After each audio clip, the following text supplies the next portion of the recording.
Okay, the audio is working. We're going to talk about the Sassy Socialists in ancient Persia. Let's take a look at some maps here. We've got the Eastern Roman Empire. We've got the Sassanid Persian Empire. Now, I can actually make this a presentation. It's going to cut off some of it. But I can use this pointer here, which is not perfect. I have to move very slowly. So we have the Sassanid Persian Empire over here. I also have to mute myself. But we have this Sassanid Persian Empire. They're very sassy. From the tribe of sassiness. The Sassanids. And it's a pretty big empire. It's pretty important. Over here you have the Eastern Roman Empire. This is in the year 500 AD. So roughly 6th century and ending of 5th century, beginning of 6th century. If you look at Europe at the time, the Franks, these Franks, they control Normandy, they control Germany. You've, of course, got Scandinavia and northern Germany. The Bavarians, the Lombards control Slovakia for some reason. The Gepids, who I believe the Gepids are a Germanic tribe, control what's today Hungary. You've got the Ostrogoths, basically, with the Italian Empire. The Burgundians, who are another Germanic tribe, the kingdom of the Visigoths. The Vandals. The Suevian kingdom, I believe the Sueves are another Germanic tribe.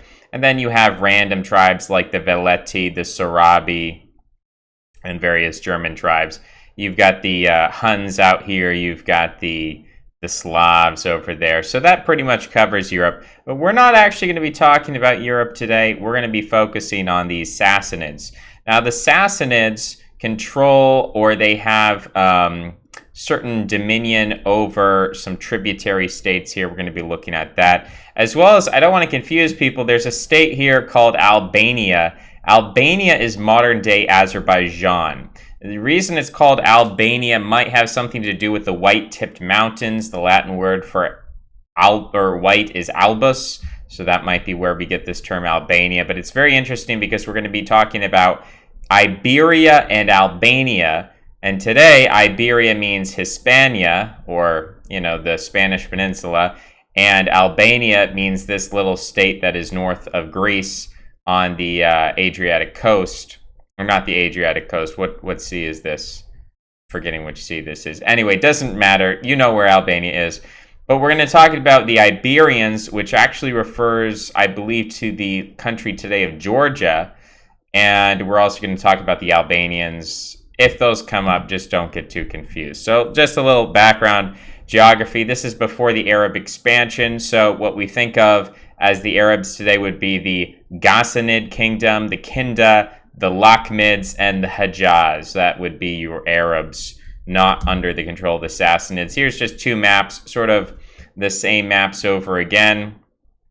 This is showing Eastern Roman Empire at a slightly different time. Whoops, got to go back. Where Emperor Justinian has sent his great general Belisarius to conquer the Vandals. You see he's conquered Carthage, which today is Tunisia. He's conquered much of Rome, which looks kind of like the Papal States, as well as Sicily and parts of southern Italy, as well as these little islands that Napoleon was born on. So the Eastern Romans, they're trying to take back Italy.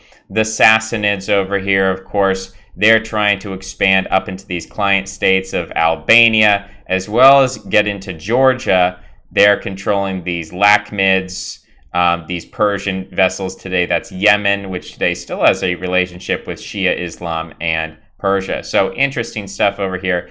This little orange region is Afghanistan. And then we look down here. This gives you a bit more of what's going on to the east of the Sassanid Empire. You've got, of course, the Tibetans, the Go-Turks, which we've got a really weird situation where the Mongol Empire and these Turkic peoples are kind of fused together. They're kind of mixed and undistinguishable. You've got all these Indian states. India's not a united country at this point, sort of like the Holy Roman Empire, but I don't think they even have any sort of centralized emperor at the time. Buddhism has taken off at this point. Christianity, I believe, is arriving in India at this time. We're going to talk about some of the religious background. But those are the maps, and just for the modern day, in case you're confused, this is the modern day borders of Iran.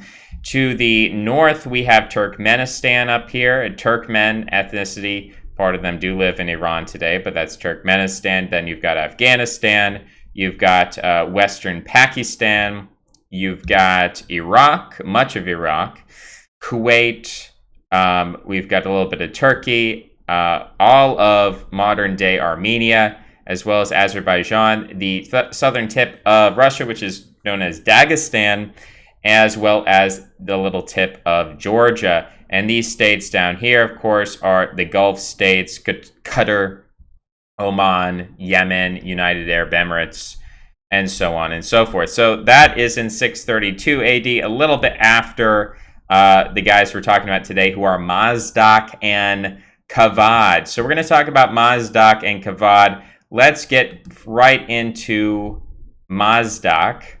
So Mazdak, who died in one of these years, 524 or 528, was an Iranian Zoroastrian priest. So 500 years after the birth of Christ, Zoroastrianism is still alive and well. It is a powerful religion. It is something that people actually practice. It's a real thing. It controls this entire empire. But Mazdak comes along, and he is influential during the rule of Kavad. He claimed to be a prophet of Ahura Mazda. If you're not familiar with Zoroastrianism, Zoroastrianism is a dualist religion. Basically, you can think of it like, if certain Christians take their theology or cosmology of, you've got Jesus and you've got Satan. Sometimes you see they're arm wrestling each other. That's basically Ahura Mazda is the version of light, and the dark. There's a dark version. I'm forgetting how to pronounce all these names, but Ahura Mazda is the good guy. He's the guy you want to follow in Zoroastrianism. And there's an evil force, and that's where all the bad stuff comes from. That's how you explain evil in the world. That is the backdrop of Zoroastrianism. And Mazdak comes along, and he starts shaking things up. So he starts teaching a reformed or purified version of Zoroastrianism. Where have we heard this before? In Europe, we have the Cathars. Now, what does this word Cathar mean? Maybe you've heard of the word catharsis, which is a term, I believe it's Greek. I don't think it's Latin. I think it's Greek. Catharsis, which means purification or washing or even baptism. But catharsis, we talk about today, it was an emotional catharsis at the end of the movie. All right, that's a purification. So even in the name itself, Mazdak, he's saying, I'm teaching a purified Zoroastrianism. Well, in many ways, we could say he was teaching a puritanical or a Puritan Zoroastrianism, or a Catharist Zoroastrianism. We've seen the Cathars in Europe, these heretics who were not part of the Catholic Church, who taught vegetarianism. They taught that sex was evil. They taught sometimes that you could have polyamory, So a lot of these teachings, we're going to see them again and again and again in various forms, and just showing kind of the link between what's going on in Iran, what's going on in Europe, not necessarily because there's some line of communication or there's some kind of, people discovered Mazdak in Europe, and so they started picking up his teachings. A lot of times people will say the Renaissance was because of these Islamic translations of Greek texts that came into Europe, and so all of a sudden Europe, had a Renaissance because of these translations. Nothing like that really happened in terms of Mazdak and his parallels with the later Cathars and with, say, the Puritans and different Protestants and Quakers and so on. But I think it has to do with something psychological. I think it has to do with latent cultural forces that are embedded both within Iranian culture as well as European culture that are sort of timeless, or if not timeless, they're at least sort of endemic to the mass cultural psychology, to the iceberg psychological field of these cultures. There are these hidden sort of impulses that during times of cultural crisis or experimentation, they bubble up again and they have to be smashed down with violence. Otherwise, they sort of run wild. And we'll see what happens here. It's been argued that he was influenced by Manichaeism. Now, Manichaeism is from the prophet Mani, and Manichaeism is basically connected to Christianity in that it is believing in Jesus, but it's also taken from Zoroastrianism in that it's saying that there is a good force and a bad force in the world, and the bad force is Yahweh and the good force is Jesus, which obviously, if you're an Old Testament respecter, that kind of is turning the New Testament on its head, but it's a certain interpretation of the New Testament that pits Yahweh as the evil force, as I believe the term is Ahura Magda, Ahura Mazda is the good guy, and then the bad guy. I gotta look up the bad guy's name here. If we're gonna talk about Zoroastrianism, I should be able to tell you who the bad guy is. So he's the good, also known as Oromazdes, Ormazd, Ahura Mazda, Hormazd, Hormuz, and he is Ahura, the Lord, and Mazda is wisdom, so the Lord of wisdom, and he's got to be against some guy. Are they going to tell me who the guy he fights is? All right, I want to know who is his opponent here. I should have prepared this. Angra Mainyu. Yeah, he even sounds angry. Angra Mainyu. Yeah, that's the mind you. He's angry. Angra Mainyu. So that is the backdrop. Some of this stuff when we talk about Manichaeism, Zoroastrianism, Christianity. A lot of dynamic religious change going on. So, Mazbach was a Zoroastrian priest, much in the same way that Christ was a rabbi. Jesus Christ knew all of the things you needed to know to be a rabbi. He knew the Torah. He knew all the things you needed to know, but he taught things that the Jews considered to be a heresy. In the same way, Mazdak was a Zoroastrian priest, but he taught a lot of things that the other clergy considered to be heresy. So again, parallels between what's going on with the Jews 500 years prior is now happening with these Iranians with Mazdak. So there are some links to the Kuramites, who are possibly a continuation of Mazdakism. We might get into that later. I don't know how in depth we're going to get into anything. But let's take a look at the sect is proposed to have existed before Mazdak, but it taught a combination of altruism and hedonism. He directed its followers to enjoy the pleasures of life and satisfy their appetite in the highest degree with regard to eating and drinking in the spirit of equality, to aim at good deeds, to abstain from shedding blood and inflicting harm on others, and to practice hospitality without reservation. Okay, so it's a combination of altruism and hedonism. What does that sound like? That sounds like your average, woman on a college campus, right?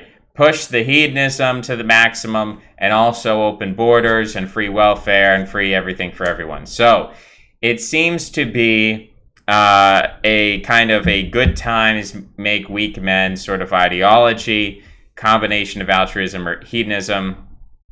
Now this is according to what is the source? I'm not sure who they're saying exactly. If this is a Mazdakite saying that, because he was Mazdak the younger, so there was a Mazdak the elder. The doctrine was further developed. Okay. At further stages, the conservative Zoroastrian opposition accused Mazdak's followers of heresy and sharing of women. We've heard that a lot before with the Cathars in Europe. But there was no evidence for that. Similarly, with the Cathars, that's a shaky claim. It seems to be that this claim is made whenever marital laws or certain class structures are attacked. The idea that you have to pay a dowry, the idea that you can only marry within your class or within your own group. when you start breaking those things down, people start saying, well, if you're going to break down, the sanctity of marriage, well, I guess you're just going to start, sharing your women now. I guess marriage doesn't mean anything. We're going to break the whole thing down. So it's maybe a slippery slope implication there. They're considered to be the first real socialists in history by their emphasis on community property and community work with benefits accruing to all. Remember that the early Christians also tried a form of socialism, sharing of property. Now, of course, they had to institute some harsh rules after that didn't exactly work out, where if you did not work, you did not eat. But a lot of these communal, religious, cultic experiments, socialism, communism, hedonism, altruism, all of these things, this is not an isolated experiment. It has a lot of connections with what else is going on in the West. Like both Zoroastrianism and Manichaeism, Mazdakism had a dualist cosmology. This doctrine taught there were two original principles, light and darkness. The two had been mixed by an accident, tainting everything except God. Light is knowledge and feeling, acts by design and free will, whereas darkness is ignorant, blind, acts at random, so essentially chaos. Mankind's role in life was through good conduct to release the parts of himself that belong to light. But where Manichaeism saw the mixture of good and bad as a cosmic tragedy, Mazdak viewed it in a more neutral, even optimistic way. In addition, Mazdakism is reported in one late work to have distinguished three elements, fire, water, and earth, and four powers, discernment, understanding, preservation, and joy, corresponding to the four chief officials of the Sassanid state. And then it gives the different commanders of the army, the entertainment master. So that's a weird job. The entertainment master, 7 viziers, and 12 spiritual forces. This reminds me a lot of trying to think of the German Rudolf Steiner. Rudolf Steiner has his own cosmology that the amount of numbers and the weird principles, this many forces. If you ever look into that, I think he draws a lot from Mazdakism. When the 4, the 7, and the 12 were united in a human being, he was no longer subject to religious duties. So again, what does Christianity preach? Christianity says there's going to be something great and momentous, like the coming of Christ, dying for your sins, and no longer will you be bound by the law. No longer will you be bound by religious duties. So again, what we're seeing here is in Zoroastrianism, at the same time that Christianity is coming into the West with Emperor Constantine, with the fall of Rome, with the beginning of the medieval period for Europe. At the same time that we're seeing that, the Christianization of the Germans, the Franks, the heresy of Arius. Okay, we're seeing at the same time in Iran, there's also this concept of being no longer subject to the law, no longer subject to religious duties. In addition, God was believed to rule the world through letters. So where have we heard that before? In the beginning, there was the Word, and the Word was God, the Logos. The Jewish concept of Yahweh as the Tetragrammaton, as these 4 different letters, YHWH.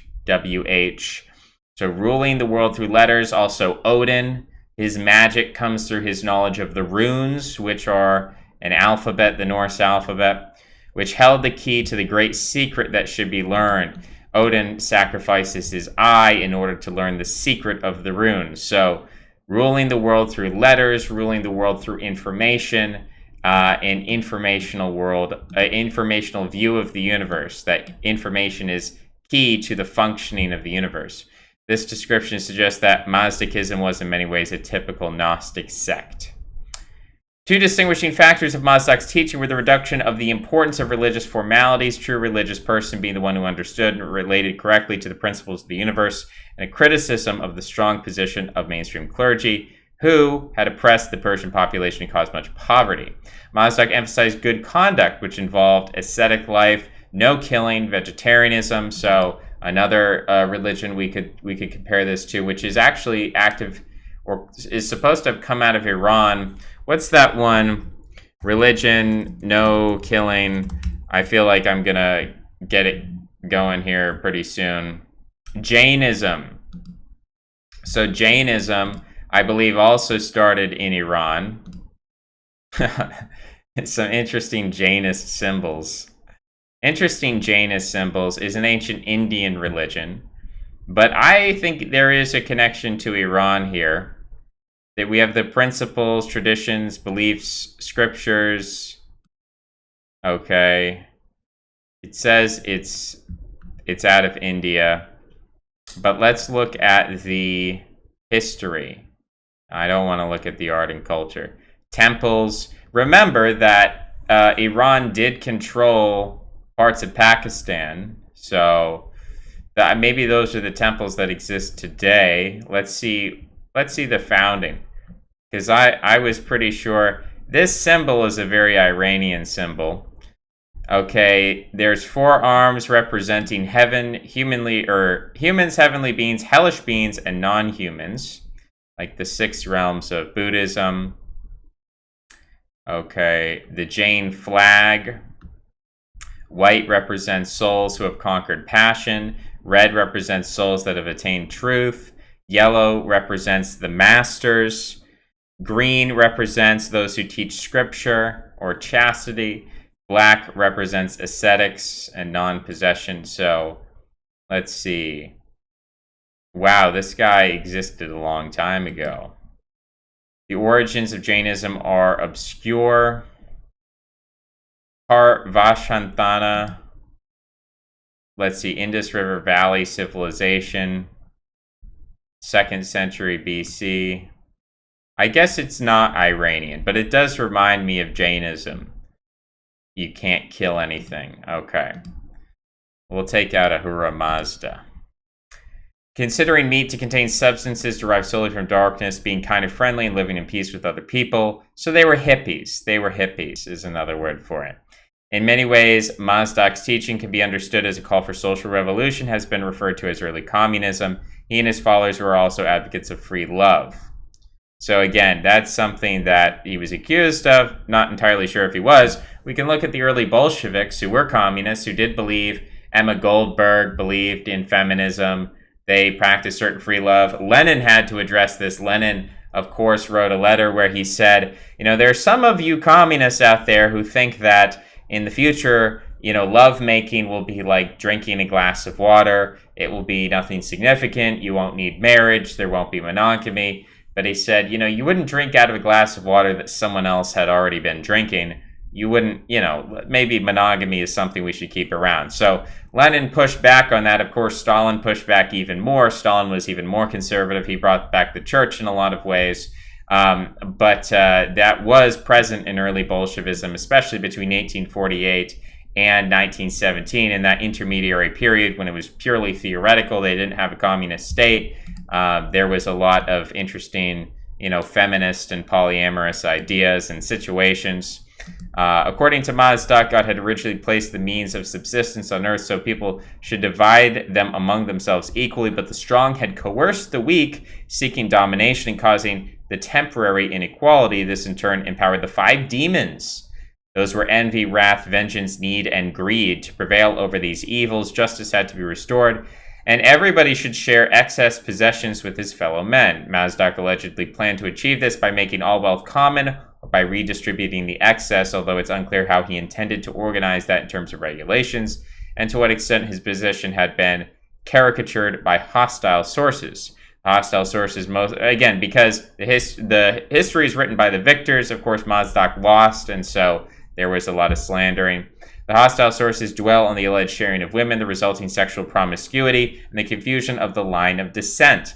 Since the latter is a standard accusation against heretical sects, its veracity has been doubted. It is likely that Mazdak took measures against the widespread polygamy of the rich and the lack of wives for the poor. So that's a problem that Islam can have, or anytime you have a polyamorous society, is that the rich will basically buy up all the wives, and then there's no wives for anyone else.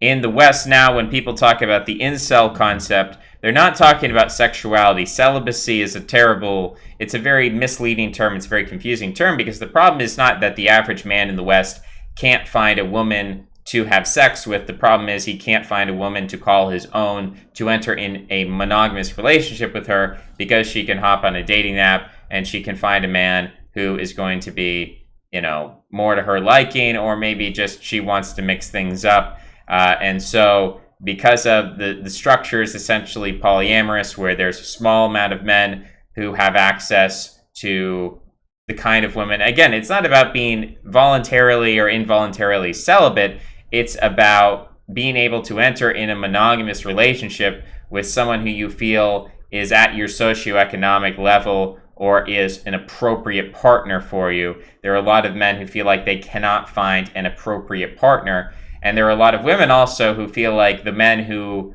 are a quote-unquote an appropriate partner within a hypergamous perspective, those men are not willing to settle down. Those men are not willing to be monogamous with them. So that's kind of the issue that Mazdak was maybe looking at the time, is that the rich men, the powerful men, had access to all the women. The poor men could not. It was very hard for them to marry.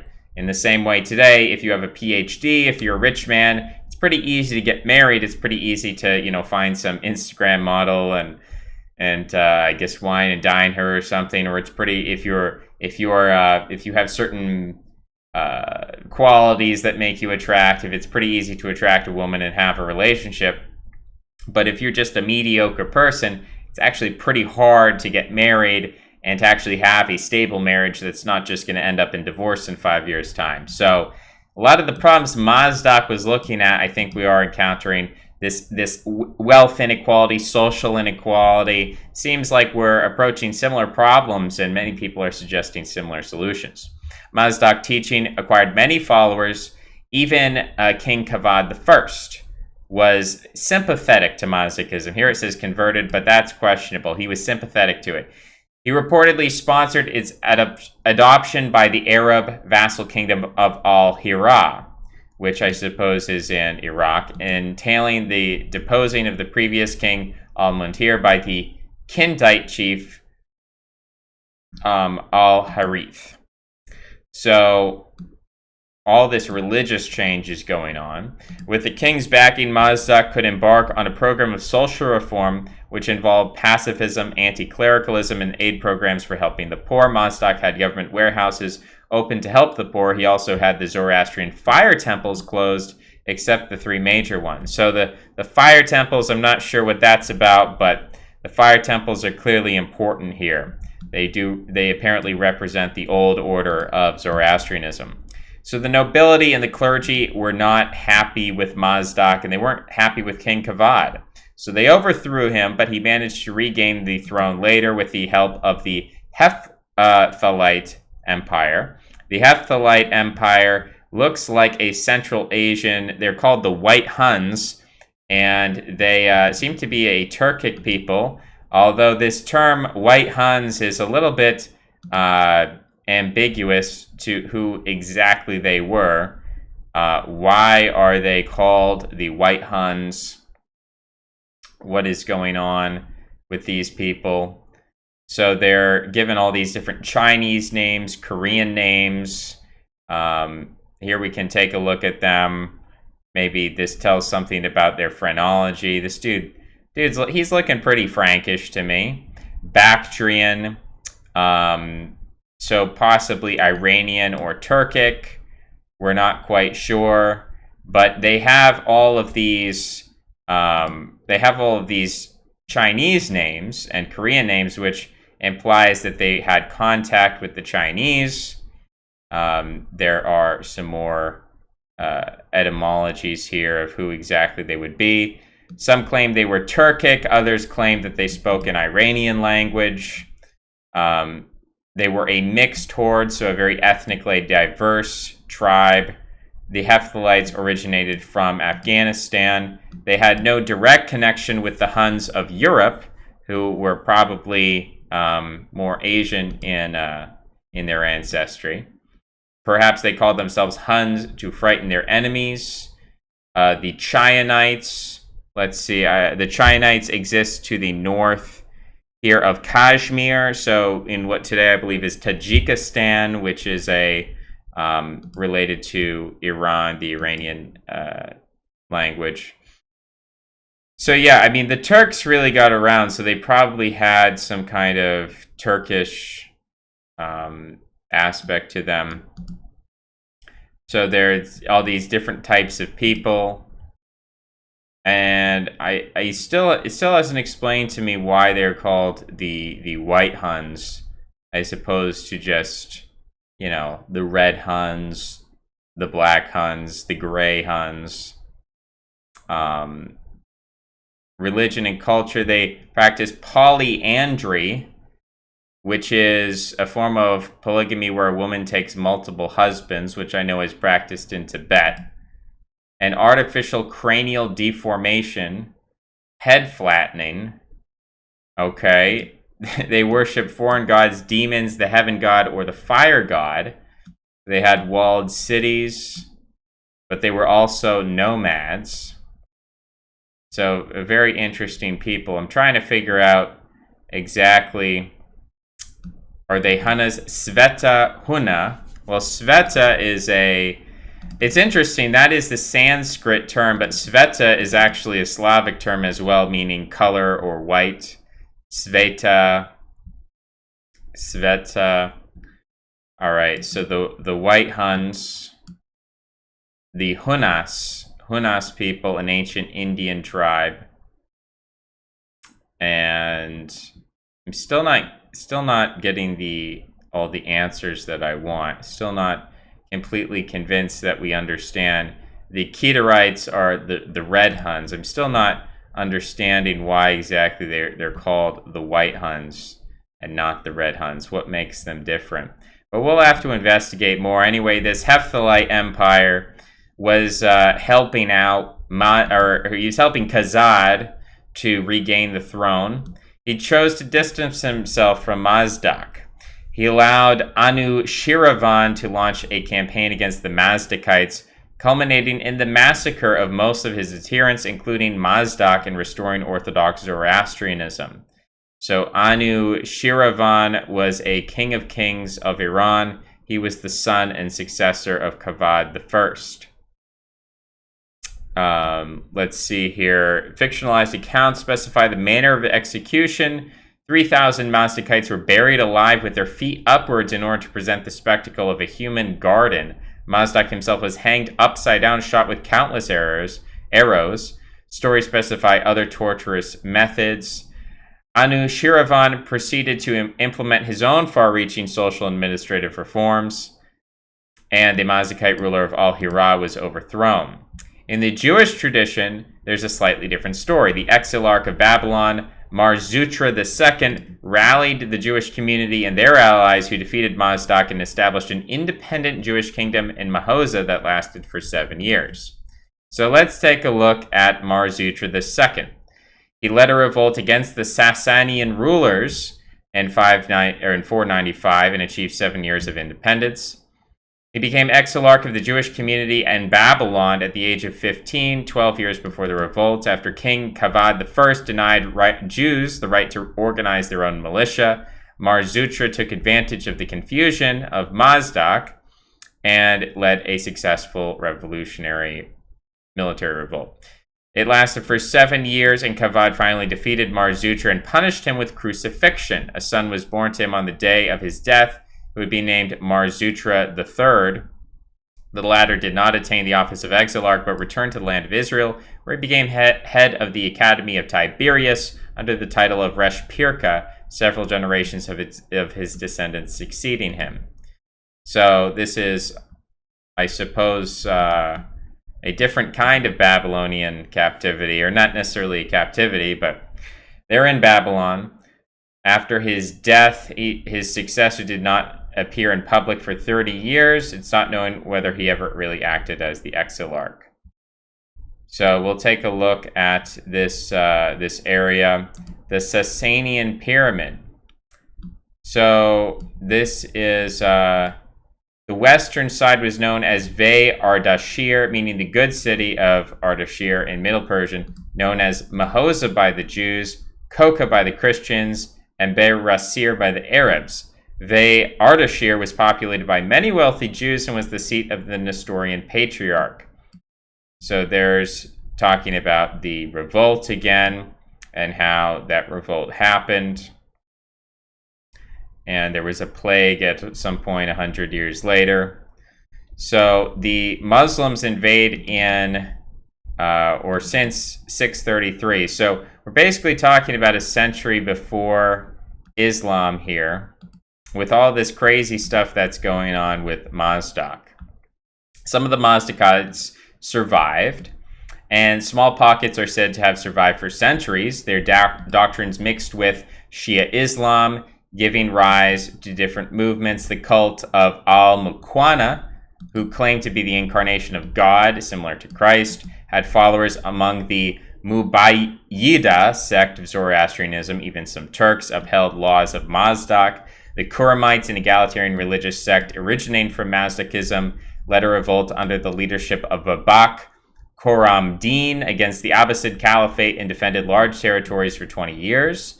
The Batiniya Karamatians and other later currents of Islam may be connected with Mazdakism.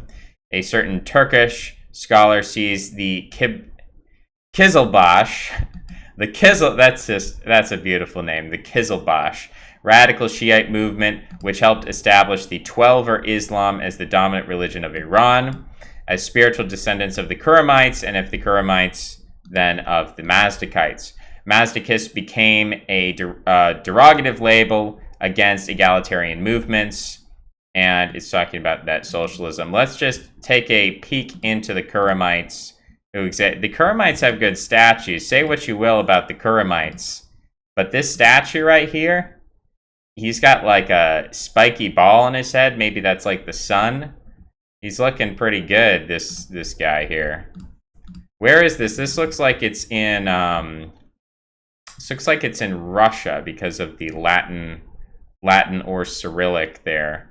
It's in Azerbaijan, so that's why we have either Latin or Cyrillic script. So Azerbaijan is they do speak a Turkic language, but of course highly related to Iran geographically, historically. The Kuramites, the joyful religion, are also called the red-wearing ones, their red dress. They are revitalizing Zoroastrianism, revolting against the Abbasid Caliphate.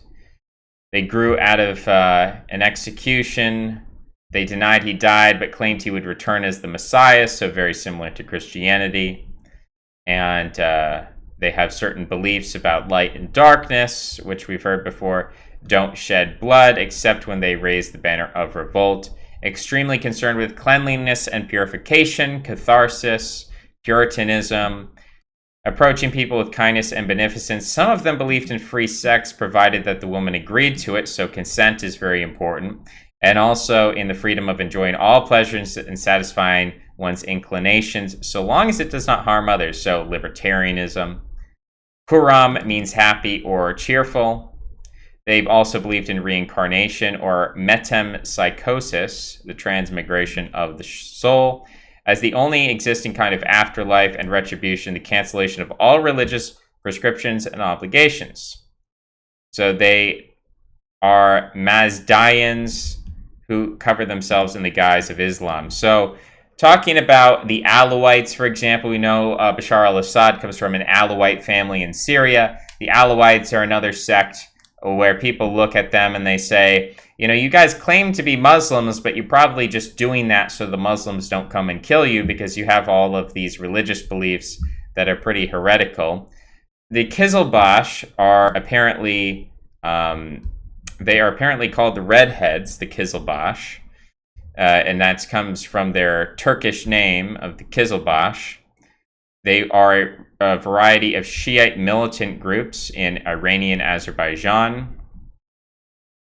And it looks like they were influenced by what was going on in Iran. They had secret societies, the Mazdaki movement, we've already talked about, the Kuramites, who we've talked about, dressing in red for whatever reason, descended from the Kuramites. The supreme spiritual dictator, the Murshid-i-Kamil, which I guess we're getting into the Turkish language now.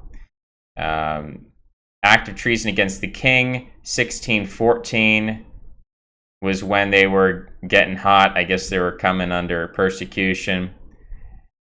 adhered to heterodox Shiite doctrines, and they were considered extremists. They have a unique and complex conviction tracing back to the Kaisanites and Kuramites. And let's see, I want to just take a look at the beliefs of shamanism. They do not believe that fasting is necessary. They have big hats. And this guy is definitely a redhead. You look at that guy. I mean, this guy is supposed to be a Turkish Muslim. You're telling me this guy's a Turkish Muslim. That's the story you're gonna give me. Okay, I mean, all right. This is Shah Ismail the First, Sheikh, founder of the Safavid dynasty of Iran, commander-in-chief of the Kizilbash armies. Never. Maybe you're supposed to say Kizilbash or Kizilbash or Kizilbash. I think Kizilbash is the best way to say it.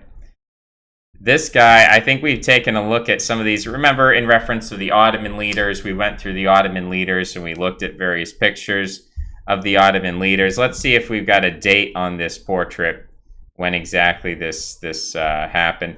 Medieval European rendering by a Venetian artist. So this is a portrait that happened in 1487.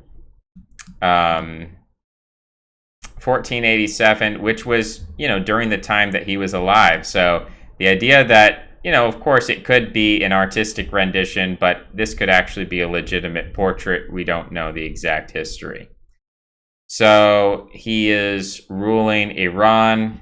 Let's look at his origins. He was born to Sheikh Haidir, and he was a descendant of a Kurd. So the Kurds are still around at this point. His mother, Halima Begum, was the daughter of Uzun Hasan by his Pontic Greek wife, Theodora Magale Komnene, better known as Despina Khatun. Despina Khatun was the daughter of Emperor John IV of Trebizond. The Emperor of Trebizond married Uzun Hasan in a deal to protect the Greek Empire from the Ottomans. Grew up bilingual, speaking Persian and Azerbaijani. He had ancestors from groups such as Georgian, Greek, Kurdish, Turkmen. Okay, very interesting ethnic mix here with this Shah of Iran. And here's another depiction of him in 1590 with a very big hat. So here's the description of his appearance. He was described as being regal, gentlemanly, and youthful. He had a fair complexion. This is apparently what he looked like. And red hair. His appearance compared to the other olive-skinned Persians, his descent from the Safavid sheikhs, and his religious ideals contributed to people's expectation based on various legends circulating during this period. So Muhammad is also said to have red hair. This Sophie, and I guess Sophie is reference to the ruler. So this Sophie is fair, handsome, and very pleasing, not very tall, but of a light, well-framed figure, rather stout than slight, with broad shoulders. His hair is reddish.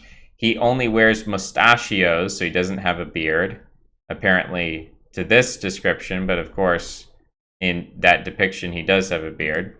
He only wears mustache, or maybe that's referring to the style of mustache. I'm not sure what is meant by mustachio, if that meant a different thing. He uses his left hand instead of his right. He is as brave as a gamecock, so as a rooster, and stronger than any of his lords. In archery contests, out of the 10 apples that are knocked down, he knocks down 7. So, pretty interesting guy, this Ismail the First. We mentioned Uzun Hasan as one of the ancestors of Ismail. Uzun means tall, and Hasan is just a name.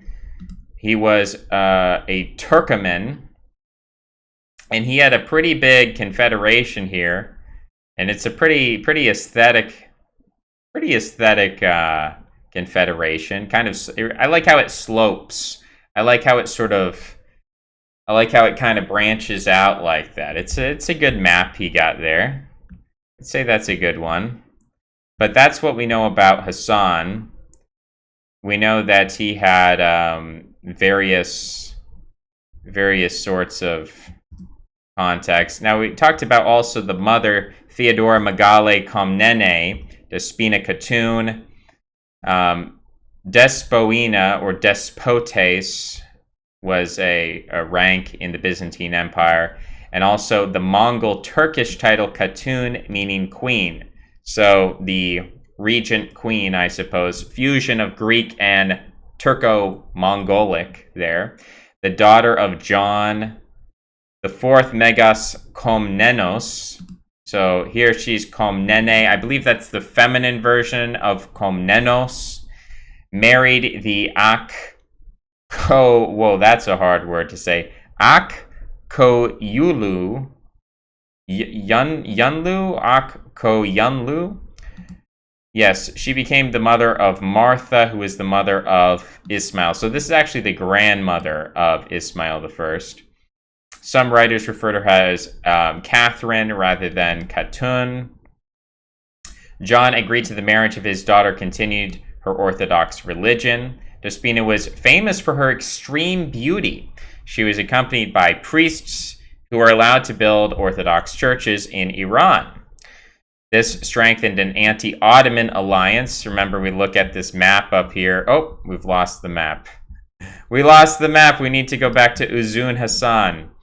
Uzun Hasan, please give us your map. Okay, so you can see from this great Iranian state, which occupies, of course, Baghdad, what today would be considered, Kurdistan, Mosul, Azerbaijan, Armenia, all of these areas, in addition to Iran, in addition to much of Pakistan. So this is a pretty big state, and to the Mamluk Sultanate refers to these Mamluks who are Turks, who are slaves who become kings, and they take over Egypt, or they take over Palestine. This is the Ottoman Empire. So the Ottoman Empire is sort of on both sides. On its western border, you've got the Byzantines. On the eastern border, you've got these Iranian, Mongol, Turk, whoever these people are. We can't quite figure it. They're a mix. They're very mixed up people. So that's why this marriage happened between these Iranians and these Greeks, because the Greeks were trying to fight the Ottomans and create a two-front war scenario. Much like World War I, you had the British and the French on the one side, and then you had the Russians on the other side fighting the Germans. So the Ottomans in this case are basically the Germans. So we were talking about the Greeks, Armenians, the Georgians. Marriage between Christian and Muslim rulers, though uncommon, was not unprecedented. Speros Vryonis provides several examples, beginning with Kilij Arslan II, Michael VIII Palaiologos married off his illegitimate daughters to the Nogai Khan and the Abaka Khan. So a couple of these different women we can look at. That's not going to give the specifics on her. It's just going to talk about the Nogai Khan, a convert to Islam. He invaded Bulgaria at times. He invaded Poland. So that would have happened afterwards, I believed. Let's just take a look at the timeline. Oh no, this would have been contemporaneous. We've skipped like 1,000 years here. We're talking about a completely different period. Imagine skipping 1,000 years and being like, yeah, it's all like the same period. Imagine telling that to somebody now. It's like, oh, the year 1000, the year 2000, like 2020. You're basically like in the neighborhood of 1020 or 3020. But this is why it's so important to like differentiate these end points of the medieval, because everyone just says, oh, the medieval period, it's all the same, it's the Dark Ages. But the year 500 is very different from the year 1500. We have to learn about this period. Saint Mary of the Mongols. This is an interesting one with the Mongol Empire. So there's all these kinds of weird things going on. Saint Mary of the Mongols. So the Mongols got around the Turks, the Turks and the Mongols kind of fuse together, and they rule in India with the Mughals, and they rule, with the Mamluks. And the Turks and the Mongols really get around. They really do insert their genealogical lines into a lot of different dynasties.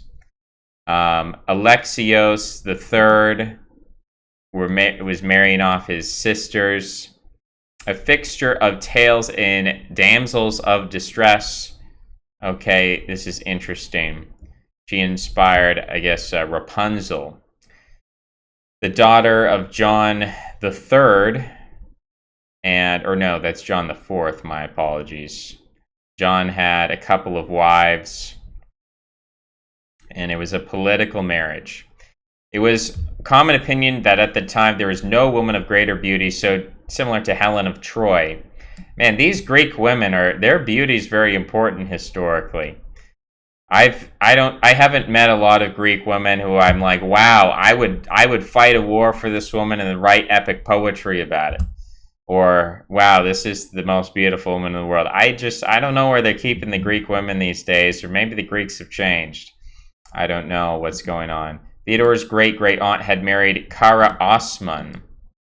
So, Kara Osman, another ruler over there. Izun Hassan agreed to be the protector of Trebizond, making other concessions.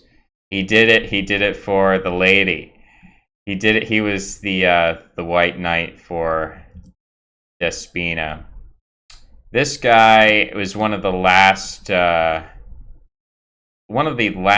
despotes of Trebizond.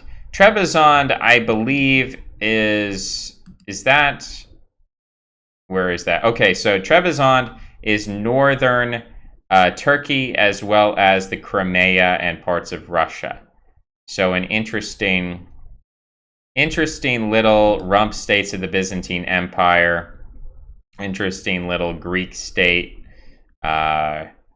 which I guess gets destroyed. They've got Mongols to the north, Turks to the south. It's a tough situation for Trebizond, and it fell on 1475 to Ottoman rule. Oh well. Trebizond did not survive. What's the etymology of? Why is it called Trebizond? Can you tell me why it's called Trebizond? Principality of Lazes. I want to know the origins. Trebizond, the preeminent Greek colony. Can you tell me more about this colony? No, I don't want to know about Jainism. I don't know. I don't want to know about the Empire of Trebizond. I just want to know about Trabzon. Okay, Trabzon, which has a nice house over there in Trabzon. It's on the northern coast, the Black Sea coast of Turkey. Trabzon, is there some kind of etymology? Trebizond, or trapezous, which is like a trapezius shape, referencing the table-like central hill between the Zagros and Kuzgun streams. Okay, it's a very strange name. But the Greeks were there for a long time. They were there for almost 2,000 years. Almost 2,000 years they had colonized Trebizond, and then the Ottomans just took them out.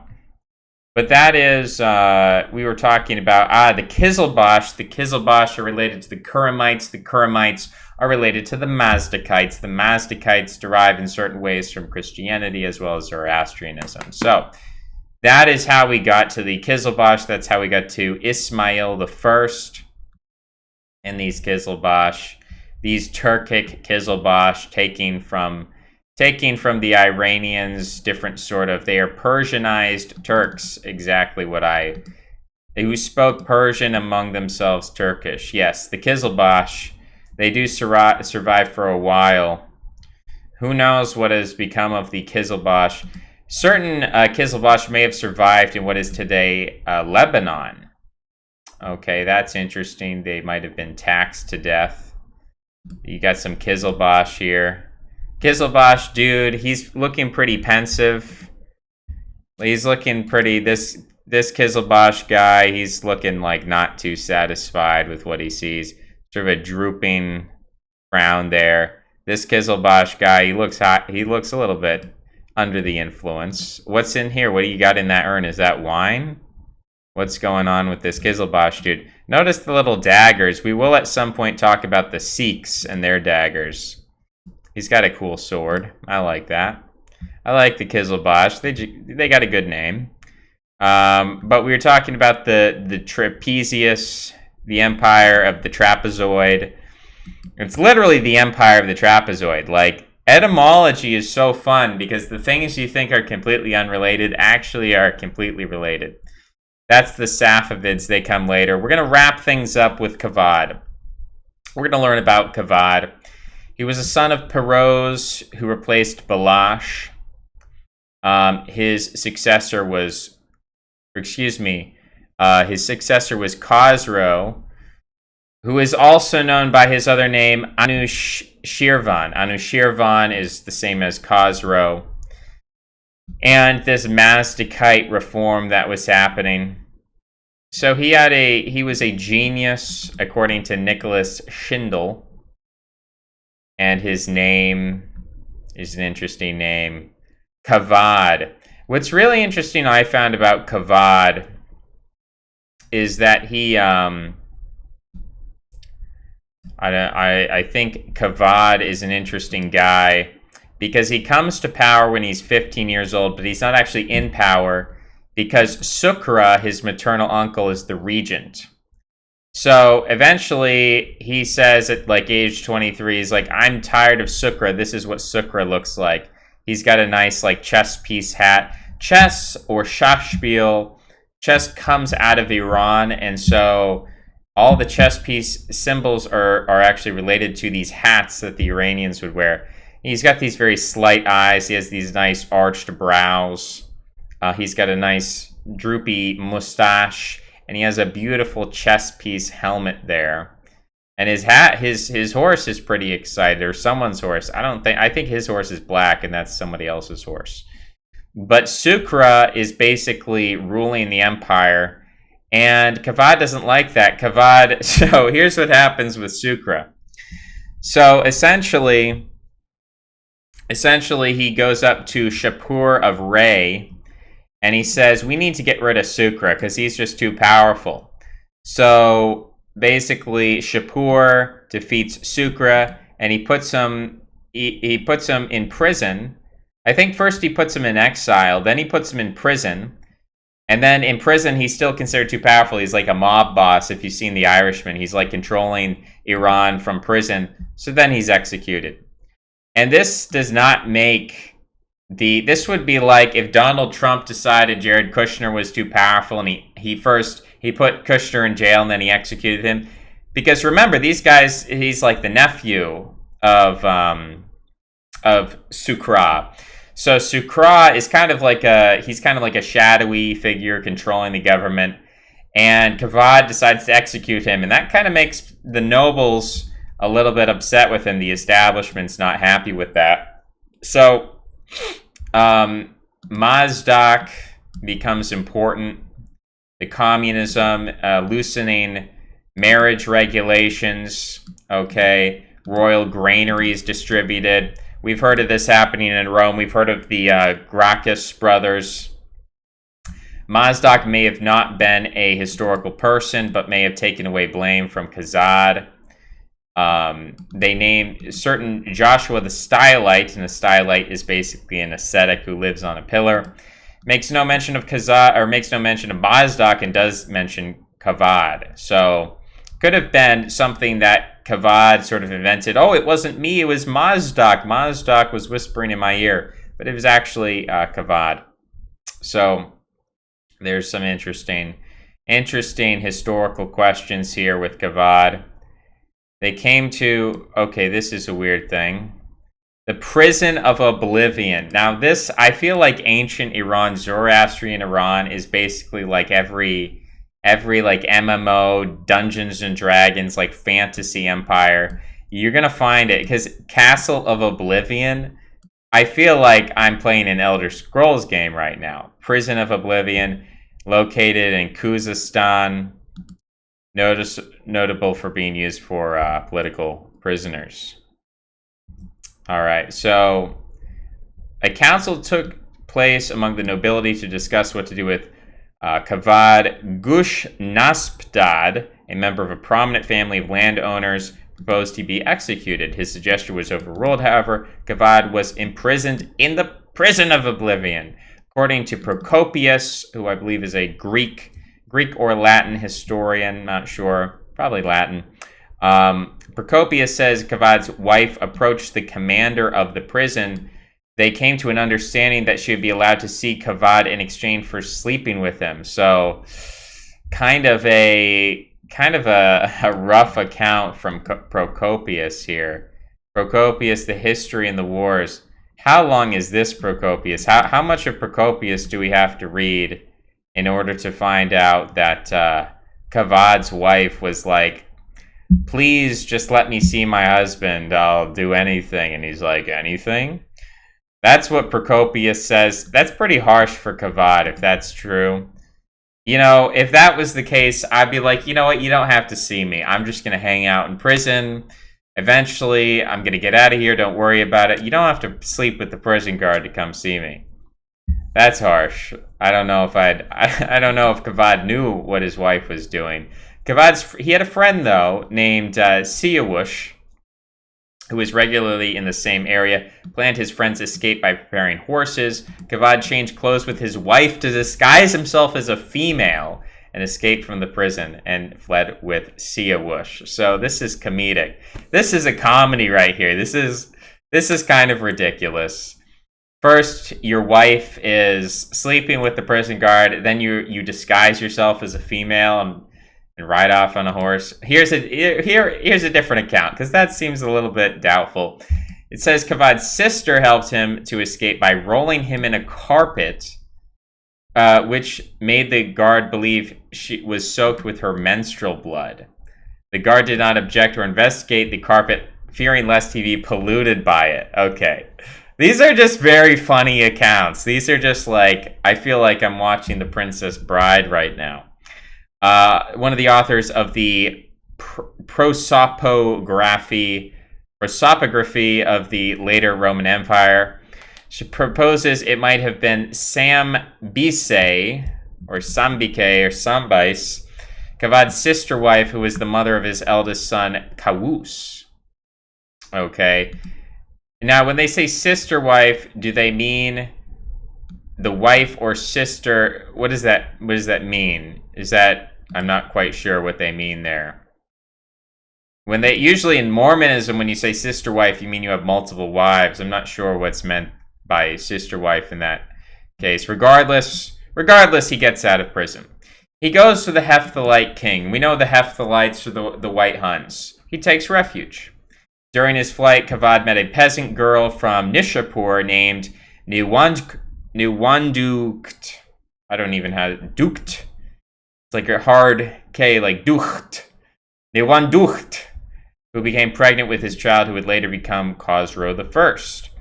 The story is dismissed as a fable. Yeah, I think a lot of these are fables. They have to. I mean, you can't. Maybe they tried both methods. Maybe they tried the menstrual carpet, and they also tried, dressing up as a woman. So maybe he was a transvestite. We don't know. Khosrow's mother was a noble woman from a Ispa Budhan clan. At the Hephthalite court, Kavad gained the support of the Hephthalite king and married his daughter, who is Kavad's niece.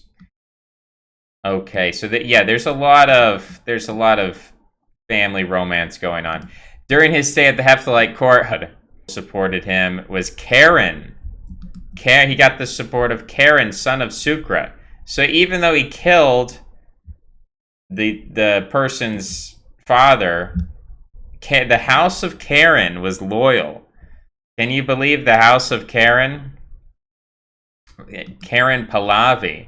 I didn't know that Karen was so important in ancient Iran. That's pretty interesting, the house of Karen. We found some treasure from the Karenites. All right. So the nobility did not want a civil war. They just let him kind of take over from his brother. His brother was probably blinded, and Sucra was made a minister. It's amazing how they killed Sucra and then just made his sons like ministers. How do you possibly, if dude killed your dad and now you're the minister for the guy who killed your dad? That's pretty incredible. Kavad's reclamation of the throne shows that there was a time of anarchy. A small force was able to overwhelm the nobility-clergy alliance. So he just did a march on the capital. He went to Tehran. He marched on the capital. He said, "Give me the keys to the kingdom." Look at this this cavalryman. Look at his hat. You say whatever you want about Iran, but their hats are on point, and also their mustaches. They had a lot of reforms, and they did some tax reform that was very important. A poll tax. They made the tax fair. They removed the power of the military aristocracy. They created an advocate of the judge and the poor, helping the underprivileged, which was up to that point ignored. The power of the landowners, small landowners, increased substantially. So sort of the kulaks, sort of like the reforms of, who was that dude in Russia? Was it Nicholas II, the reforms of Nicholas II or something like that? I think, was it Alexander II? It was like Nicholas the First to Alexander the First, Nicholas II, Alexander II. Anyway, like 1905 in Russia, similar stuff going on, these land reforms. You've got some cavalrymen and decreasing certain things there. You had some allies coming in, the Dilemites. The Dilemites, if you were paying attention to the thumbnail from yesterday, the Dilemites, the Viking or the Norse. All right, well, we can't find it today, but the Norse did colonize this area of northern Iran, the Dilemites. So Viking, why do I keep spelling Viking wrong?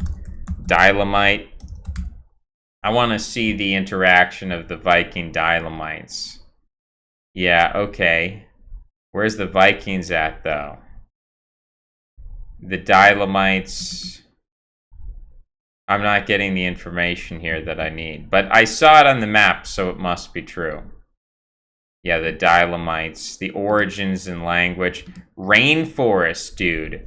They've got castles. This is Middle Earth, I'm swearing to you. They've got rainforests in northern Iran. Are you serious? They've also got castles on Mount. I can't see the castle. I don't see any castles here. Apparently, that's Alamut Castle. This is a great place. Dude, if I could go to one place in the world, as long as I wouldn't be thrown in jail for being a spy, it would be northern Iran. Northern Iran is amazing. Look at these impregnable strongholds. I just want to see some castles. Okay, we've got some scaffolding there. Let's see, we've got a depiction of a castle here, depicted by Marco Polo. We've got,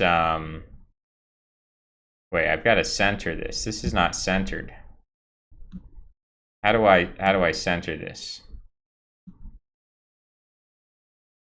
I'm getting out of order right now. I'm out of the mix. How do I stop this from happening? I don't know what's going on. But for some reason, Wikipedia is just allowing me to scroll all over the place, which I don't appreciate. I don't appreciate that because I don't want to scroll all over the place. I want good reading. I don't know how this happened. I don't know how we got here. The Dilemites originated from Anatolia, the Dilemite language. Yeah, very interesting Dilemites here. I want to know about Viking Caspian, northern Iran. Let's see if we can find something out of that. Vikings, did they go? The Caspian expedition of the Rus. Vikings in Iran? Okay, yeah, this is what we're looking for. These are the interesting things that we're looking for here. The Caspian expeditions of the Rus. Look, they're arriving. Military raids undertaken by the Rus on the Caspian shores, which is today Iran. The Rus appeared in Serkland, land of the Saracens, in the 9th century, traveling as merchants. The Viking merchants. You didn't know this, but they were merchants. They were selling furs, honey, and slaves. They were slave trader merchants. They were slaving people, and they were merchandising. And they were a diaspora people. They were an international diaspora slave trader merchant class. That's who the Vikings were, just in case you didn't know. They went into the Gorgon region, and they took slaves and goods. They were attacked by the Khazars, of course, attacked by the Khazars. But interesting stuff here. Sviatoslav, Prince of Kiev, commanded the next attack, which destroyed the Khazar state. So thank you, Sviatoslav. Look at all this stuff. They make it all the way down there. I guess this is the 9th century, so this is after the Dilemites are well ingrained in the area. But they go all the way down the Volga. They get to the Caspian Sea, and they start raiding. They start taking slaves. These guys got around. They definitely got around. We're definitely skipping around in the history today as well. But they were raiding all the way over this Caspian Sea, probably not making too many permanent settlements or things like that. There was an epidemic among the Rus. They had dysentery, classic. Dysentery, is that like having massive diarrhea all the time? Bloody diarrhea, that's not good. So apparently...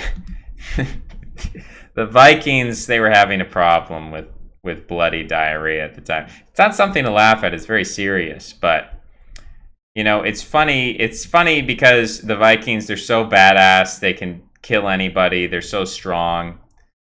But ultimately, that bloody diarrhea will take down anybody. I don't care how strong you are. You get bloody diarrhea, you're out for the count. But this is, they arrive in their white robes. They arrive the Caspian shores of northern Iran. Vikings in Iran. Yeah, the Vikings were there. They were there. They were hanging out in Iran. Just hanging out, not doing anything weird. Just taking some slaves. But that's, we already talked about how he changed his clothes there. We already looked at the funny hat guy. We talked about the Dilemites. The reforms were beneficial for the empire. They have resulted in the decline in the traditional links between the aristocracy and the crown, to the degree that many belonging to the Wazirgan class, the Bahram Chobin of the Miran family, later Shah Baraz of the same family, were bold enough to dispute the legitimacy of the family and lay claims to the throne. So there's a lot of instability. Mazdak was attacked. Jewish and Christian leaders also slandered Mazdak. People didn't like Mazdak. And Khosrow summoned Mazdak. You will find trees that no one has ever seen and no one ever heard of, even from the mouth of the ancient sages. Mazdak seen his... so he's talking about the trees being... People were buried alive with their feet up in the air. So Mazdak was then killed, which is pretty incredible that they did that to Mazdak. That even the son is persecuting the dude who the father respected. These fire temples are pretty incredible. The fire temples, I don't know what's going on there. He was trading with India. They had a monopoly over the Indian trade. He was fighting with Emperor Anastasius, the Byzantines, which didn't work out too well. No one really won. Kavad represented himself as an advocate of Orthodox Zoroastrianism in Armenia. He settled disputes with Christians and continued a peaceful approach. He was pretty tolerant. A turn in relations. Jesus had been seen as the defender of the Byzantines. This changed under Kavad. And Kavad had a vision of Jesus while besieging Amida, which encouraged him to remain resolute. Jesus guaranteed to give him Amida within 3 days, which happened. So similar to Constantine. Kavad's forces sacked the city, taking the booty. The city's church was spared. Kavad was thought to have venerated a figure of Jesus. The Sassanians can be viewed as adherents of Jesus and his saints, if not Christianity himself. Okay. So he was sort of, he was sympathetic to Christianity. And there was all kinds of things going on with Khosrow. But Khosrow is a completely different, I know we've jumped around today. But maybe we'll finish up with the fire temples. Why are these so important, the fire temples? Sacrifices to fire. Okay. There are 167 fire temples in the world. There's a religious custom of not allowing Zoroastrian women to enter the fire temple and the Tower of Silence. Man, they've got like the Prison of Oblivion, the Tower of Silence. You gotta respect some of these names. The Tower of Silence, representing the elements. This is crazy. Avoid contact with earth or fire. This is quite interesting. The Tower of Silence. I feel like this is very this is something that we could go into, these Towers of Silence, these prisons of oblivions. Vultures, sky burials. If they marry a non-Zoroastrian person. Okay. It's been challenged by the Supreme Court. I wonder what happened with that. Parsi woman excommunication case. All right, that doesn't give me a...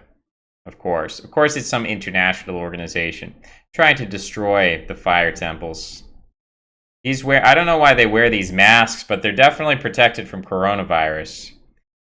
They're blessing the home there. And they're doing all this burning of fire. Fire is very interesting to have a nice fire. They're wearing these coronavirus masks here.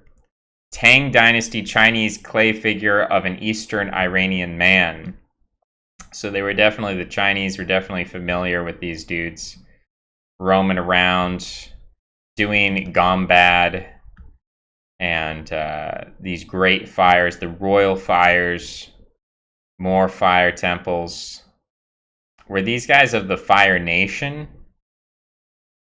Why is it so important? Why is the fire temple so important? And the fire temple still, I guess they exist in India because the Muslim government of Iran has banned them.